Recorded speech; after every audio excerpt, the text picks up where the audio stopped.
Bismillahirrahmanirrahim. Assalamu alaikum. Well guys, this video is for those who have set their target band in IELTS listening 7, 8 or 9. You know, sometimes you are Mr. Perfectionist, right? And you want to get full band, right? One of my students came to me and said, "Sir, I want to get 9 band in all 4 modules." And I asked him, "Why? Is that your requirement?" He said, "No, my requirement is 6.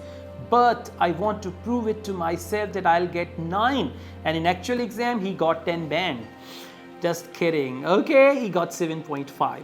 Anyways, let's just make a start. As far as IELTS listening is concerned, in this video, I'll give you some super duper tips which will help you achieve your desired band. First of all, whenever you practice IELTS listening, I would advise you not to practice in the dark. Now, what is practice in the dark? You take one listening test, you play the audio on your mobile device, right? You take the test and you have only 20 correct answers and you move on to the next test. Then you move on to the third test. No, no, no, stop it. If you're doing this practice, don't do it anymore. Just take one test under strict examination condition, then become your own examiner and check your answers. Now, after checking your answers, when you realize a certain number of answers are incorrect, this is your time to investigate into these wrong answers. For example, question number 5, your answer is black, right answer is red. Now investigate why your answer is wrong and why other answer is right. For that, you can replay the audio. Listen to the audio again, and even if you don't understand the audio, just go to the audio script and there you can just read what is written and then realize, now I see. Answer is not black, answer is red, okay. So this is what we call learning. So the first tip is do not attend IELTS tests, IELTS practice tests in the dark. You should do this debriefing with every test that you take. Number 1. Number 2, IELTS listening part 1 will prepare you for IELTS listening part 2.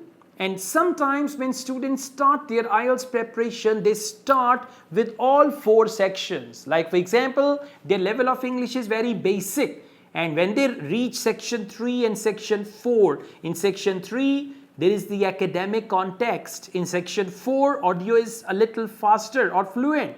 So they don't understand and they get worried. Oh my God, I can't do it. Listen, if you find IELTS listening section 3 and section 4 difficult, I would advise you to stick to section 1 and section 2 for some time. That some time can be a couple of weeks. That some time can be 7 to 10 days, right? And once you see that in section 1 and section 2, out of 20, you are getting 18, 19, 17 correct answers, then you can add on section 3. Or then you can focus section 3 and section 4. So I would advise you that you divide IELTS listening test into 2 parts, part 1 and part 2 initially. And after few days, when you feel comfortable with part 1 and part 2, then you can add on part 3 and part 4 together. Or you can add on part 3 first. After few more days, you can add on part 4. Because you know, IELTS listening will improve your listening skill. Another important thing, in IELTS listening, they will give you a variety of dialects. Sometimes there is British English, American, Australian, Canadian, then there is some non-regional accent, African accent, Arabian accent, okay? So, I mean, when you practice from Cambridge IELTS books, you will come across a variety of accents. So you don't need to go and watch any TV program, any TV channel, any movie or anything. I would only say that stay focused and pay attention to Cambridge material, right? Another important tip, sometimes students, they go to YouTube and there they have given so many tests. On YouTube, Cambridge IELTS book number 19, 20, 21, 22, all the books have been released. But in reality, they have released book number 18 and they are going to release book number 19. By the time you're watching this video, they would have released book 19 already, okay? So, I mean, all those books are fake. right? And most of the tests are non-Cambridge. Non-Cambridge tests can be confusing. Non-Cambridge listening tests can be misleading. One of my students said, sir, when I practice from Cambridge IELTS books, I get 34, 35 correct answers. But the other day I found a test on the internet. It was from book number 21 and that test was very confusing. There was a different type of questions. So that was not book number 21, okay? That was non-Cambridge material, and because of the views and all that, for views, they actually changed the names and all that. So do not focus non-Cambridge material, right? One more thing, as I'm an IELTS trainer, I've been teaching IELTS for quite some time now.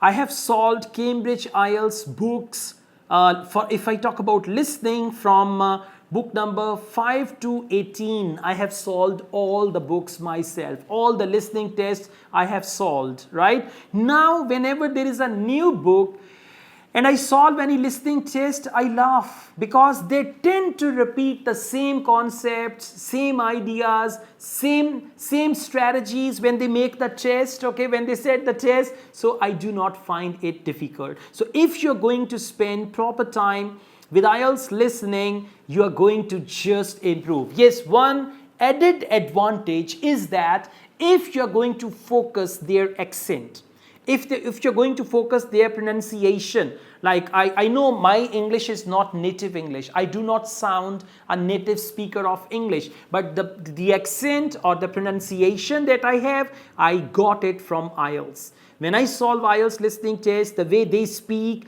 I try to imitate them, I try to copy their style, and then, you know, this English becomes a little stylish. And in IELTS, they accept this English. They gave me 8 band with this English many years ago, right? So you can even get better bench score if you improve your English pronunciation with the help of IELTS listening. And listening will improve your speaking. I mean, listening will directly impact your pronunciation, which is one of the important components of IELTS speaking. And second, listening will also give you ideas. I mean, you can get a lot of sentences, you can copy sentences, you can reproduce them in your IELTS speaking, and you may get good bench score. So this is all about listening. Now, one last thing which is important, and that is time management in IELTS listening. Now, what is time management? Time management is half a minute. You now have some time to look at questions 1 to 5. You now have some time to look at questions 6 to 10. And then they say, that is the end of part 1. You now have some time to check your answers, okay? So they give you these gaps. They give you these time gaps, okay? So you need to use them wisely. This is what I call time management.